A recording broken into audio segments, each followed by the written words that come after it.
इसी के साथ हमें ज्वाइन किया है एक आर्टिस्ट ने, डॉल्फिन पुलिस के एहलकार हैं, और सैयद जैन शाह ने हमें ज्वाइन किया है, आर्टिस्ट हैं, पोर्ट्रेट्स बनाते हैं लोगों के। आइए इनसे बात करते हैं। अस्सलाम वालेकुम जैन, कैसे हैं जी आप? वालेकुम अस्सलाम मैम, आप सुनाएं। अल्लाह का शुक्र। अच्छा जैन, आपकी जो आपका वो यूनिफॉर्म है वो देख के मैं एकदम हैरान होगी कि हमने तो सुना था कि आर्टिस्ट आ रहे हैं, तो आप तो डॉल्फिन पुलिस में हैं, तो ये आर्ट का आपसे क्या ताल्लुक, कैसे आपने सोचा? मैम पहले तो मैं आपकी टीम का और जो समन न्यूज़ नेटवर्क है मैं उसका शुक्रिया अदा करता हूँ, खराजी तहसीन पेश करता हूँ कि आपने जो पुलिस का सॉफ्ट कॉर्नर है उसको आप आवाम के सामने लेके आ रहे हैं। तो मैं बंडल ऑफ थैंक्स। और दूसरी बात रही कि आपकी वो जो आपका एक जहन में एक सवाल पैदा होता है कि एक पुलिस वाला कि हाउ कैन आर्टिस्ट, तो इसके लिए ये है कि मैम जो आर्टिस्ट है ना वो मेरा है पैशन, और जो मेरी ये जॉब है ये मेरा प्रोफेशन है। हाँ, तो बिल्कुल आपको पता है कि अनफॉर्चुनेटली जो हमारी कंट्री है उधर टैलेंट को फौरी रिटर्न नहीं मिलता, जो हमारे बिल्कुल। तो इसलिए फिर एक घर वालों ने भी थोड़ा वो कह लें कि वो पुश किया, और मैंने भी सोचा कि यार ठीक है, हमारी कोई रीज़नेबल कोई अर्निंग होनी चाहिए जिसका साथ में अपना ये जो पैशन है इसको मैं साथ लेके चलता फिरूँ। तो उसके साथ साथ मैं फिर लेके अल्हम्दुलिल्लाह चल रहा हूँ। जो मेरे हेड ऑफ डिपार्टमेंट हैं जनाब आईजी साहब, उन्होंने मेरा काम देखा। एसपी साहब जो मेरे हैं शामिर खाली साहब, उन्होंने देखा, तो मुझे एज अ रिवार्ड उन्होंने फिर एनसीए में एडमिशन दिलवा के दिया।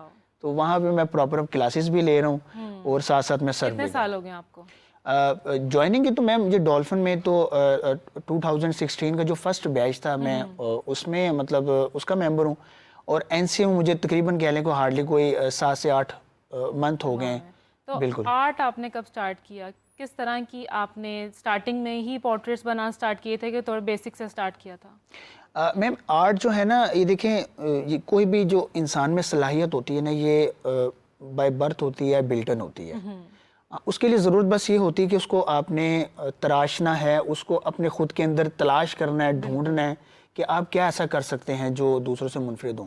तो बचपन में मैं देखता था कि स्केच बुक कार्टून्स बना रहा हूँ, जो हमें क्लास में वो मिलता था होमवर्क, वो मैं बना रहा हूँ। एज़ कम्पेयर टू दूसरी एक्टिविटीज़ मैं देखता था कि यार मैं इसमें टायर्ड नहीं हो रहा, मैं अच्छी वाइब्स आ रही हैं। तो बस मुझे ना वहाँ पे कहीं पे फील हो गया कि यार आप एज अ फन इसको एक्टिविटी लेते थे, बिल्कुल और आज बिल्कुल आप बिल्कुल माशाल्लाह इतने अच्छे अल्हम्दुलिल्लाह पोर्ट्रेट्स कि बनाते हैं। हाँ बिल्कुल बिल्कुल। तो फिर आज आप किसका पोर्ट्रेट बनाने वाले हैं? ये मैं इंशाल्लाह आपको शो के एंड पे बताऊंगा। एंड पे बताएंगे, सरप्राइज है। बिल्कुल बिल्कुल सरप्राइज है। चलें आप फिर स्टार्ट कीजिएगा, मैं आपकी तरफ वापस आऊंगी, ठीक है? कुछ ही देर में। जैसे मैं आपसे बात कर रही थी पहले भी, अगर आप लोग तो आपसे पोर्ट्रेट्स बनवाते होंगे, मैं देख रही हूँ कि इतना अच्छा पोर्ट्रेट बना रहे हैं, तो लोग तो ऑब्वियसली बनवाते होंगे, तो आप सेल करते हैं?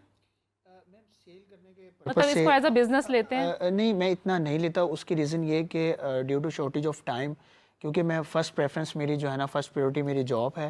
इस जॉब ने मुझे इज्जत दी है, तो मेरा ज़्यादा कोशिश ये होती है कि मैं अपनी जॉब को टाइम दूँ।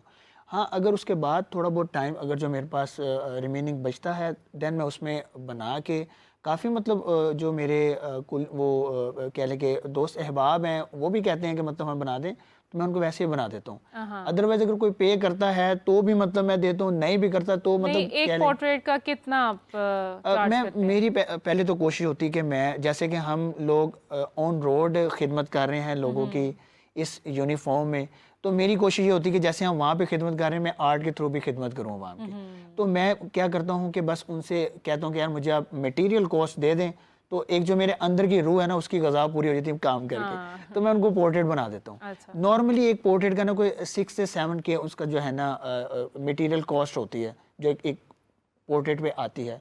मैं नॉर्मली इतने ले लेता हूँ, तो उनको मैं बना के देता हूँ, जिससे वो काफ़ी सेटिस्फाई हो जाते हैं। डॉक्टर फरिया, आपको शौक है आर्ट का? बिल्कुल हाँ, मैं आर्टिस्ट की वैसे बहुत बड़ी फ़ैन भी हूँ, और मुझे तो बचपन से बहुत शौक था, लेकिन मेरे जो डैड हैं उनको था कि नहीं नहीं नहीं मेडिकल मुझे था कि नहीं नहीं मुझे आर्ट्स की तरफ घसीट दें थोड़ा सा, बट इट्स जस्ट लाइक कि मेरे डैड की प्रेफरेंस वो थी। सो वो मैंने जिक्र किया था ना आपको कि हमारे सोसाइटी में ये कॉन्सेप्ट बना हुआ है कि हमें वो वर्किंग करनी चाहिए जिसमें इंस्टेंट मतलब कोई रिजल्ट आए। लेकिन आई थिंक सो कोई एज नहीं होती है। आई मीन कि आपको जो आपका शौक है, जिसमें आपका passion, basic passion what counts, so आप उसको किसी भी एज में आप उसे परसू कर सकते हैं। और अब देखिए ना, सबसे बड़ी एक रोल मॉडल मैं हूँ, जैसे मतलब इतनी टफ ड्यूटी के साथ मैं अपने इस आर्ट को लेके चल रहा हूँ। तो एक ये मेरा मैसेज यंगस्टर्स को भी है कि जो मतलब अपना टाइम गैर ज़रूरी एक्टिविटीज़ में वो कर रहे हैं, तो उनको चाहिए कि इस आर्ट की तरफ। सॉरी, आपके इस चैनल के थ्रू ही आई थिंक आप you are the right person, आप उन पेरेंट्स को बता सकें जिनके लिए मेडिकल और इंजीनियरिंग ये दो फील्ड्स हैं, जो बेटियां हैं तो उनके लिए मेडिकल, बेटे हैं तो उनके लिए इंजीनियरिंग, इसके अलावा तीसरी को फील्ड नहीं है। टेल देम कि जो आर्ट्स है ये दिस इज़ नॉट समथिंग कि जो आप कहें कि इससे आपकी इज्जत में कमी हो जाती है। This is something I think अब वो दौर आ गया कि जिसमें हमें बच्चों को let them decide what they want to do rather than कि हम चूज करें उनके लिए प्रोफेशन। लेकिन doctor Freya, I do feel like कि अब ट्रेंड काफ़ी हद तक चेंज हो गया। अभी कुछ आजकल हम कुछ ऐसे मॉडर्न पेरेंट्स देखते हैं जो बच्चों को वो करने देते हैं जो बच्चे चाहते हैं। तो अपनी बट स्टिल अभी भी ऐसे पेरेंट्स हैं जो अपने बच्चों के लिए पहले से प्रोफेशन चूज करके रखते हैं and they keep putting this thing in their minds कि तुमने बड़े हो कि ये बनना है, तुमने बड़े हो कि ये बनना है। ऑब्वियसली वो एक कुछ ऐसे होते हैं पेरेंट्स, बट होता है। स्टिल आई गेस कि अब काफ़ी हद तक ट्रेंड चेंज हो चुका है। Back to you Zain ji, कहाँ तक पहुँचा है? Ma'am it's all about to end. Okay, अपनी तरफ से मैंने बहुत कोशिश की कि मैं अच्छे से अच्छा बना सकूं। बहुत खूबसूरत लग रही है। Thank you so much for doing this for me. Thank you. ये देखिए, मैं चाहूँगी कि हमारे कैमरामैन जो हैं वो ज़रा इसको जूम करके थोड़ा दिखाएं, क्योंकि बहुत ही खूबसूरत पोर्ट्रेट है जो आपने बनाया है, और वो भी इतनी जल्दी। मतलब वैसे यूजुअली आपको कितना टाइम लगता है? मैम जॉब के साथ आपको बताया कि काफ़ी मुझे मुश्किलात का सामना करना पड़ता है इस आर्ट को लेके। आपने मेरा पोर्ट्रेट बनाया है तो ऑब्वियसली मैं ही दिखाऊंगी। ये देखें जी, ज़ैन ने बनाया है मेरा portrait live and it's very beautiful. Thank you so much Zain. और एक तो ये बहुत अच्छी बात है कि आपका जो प्रोफेशन है उसके साथ ही आप में ये शौक भी है, आप आर्टिस्ट भी बनना चाहते थे और आपने इसको परस्यू किया है। जी बिल्कुल। तो obviously it's very lovely. Thank you so much. Lastly आप कुछ कहना चाहेंगे, कोई मैसेज? मैम मैसेज यही है कि जितने भी यंगस्टर्स ये देख रहे हैं हमारी वीडियो, अगर कोई आर्ट से रिलेटेड किसी को कोई हेल्प चाहिए हो, कुछ मटेरियल चाहिए हो, क्योंकि मैं जो चीज़ मैंने फेस की थी अपनी बिगिनिंग स्टेज पे, तो वो मैं चाह रहा हूँ कि वो किसी को फेस ना करनी पड़े। अब अल्हम्दुलिल्लाह मैं इतना स्टेबल हूँ कि अगर किसी को आर्ट से रिलेटेड कोई हेल्प चाहिए हो, मटेरियल चाहिए हो, तो इंशाल्लाह वो मैं अपनी पॉकेट से पे करूँगा, वो मुझसे रब्ता कर सकते हैं। तो मैं इंशाल्लाह हर तरह की मैं आर्ट से रिलेटेड उनकी हेल्प करूँगा। Well, thank you so much Zain for joining us, और बहुत शुक्रिया। Thank you for this, I really loved it and thank you so much. शुक्रिया जी फ्रिया, लास्टली जो हमारा टॉपिक था, एक शॉर्ट मैसेज रिवर्स साइकोलॉजी के बारे में। I think short message would be that like एक तो ये कि थोड़ा सा चीज़ों के बारे में ज़्यादा से ज़्यादा अपने आप को एजुकेट करें, ज़्यादा से ज़्यादा अवेयरनेस गेन करें, और चाहे आप किसी भी रिलेशनशिप में हैं, चाहे आप पब्लिक डीलिंग में हैं, चाहे आप बिज़नेस के बारे में, या फिर आपकी अपने बच्चों के बारे में, किसी भी चीज़ के बारे में अगर आप कंसर्न्ड हैं, जहाँ पे भी आपको लगे कि रिवर्स साइकोलॉजी यूज़ हो रही है, आप उसको कैसे आपने डील करना है, वो आपको ज़्यादा आपको उसी सूरत में आपको पता चल सकेगा जब आप अपने आप को एजुकेट करेंगे। ज़्यादा से ज़्यादा अवेयरनेस जो है वो क्रिएट करें इसके बारे में जितना, और सबसे ज़्यादा इम्पॉर्टेंट चीज़ है कि इसको प्रैक्टिस करना शुरू करें।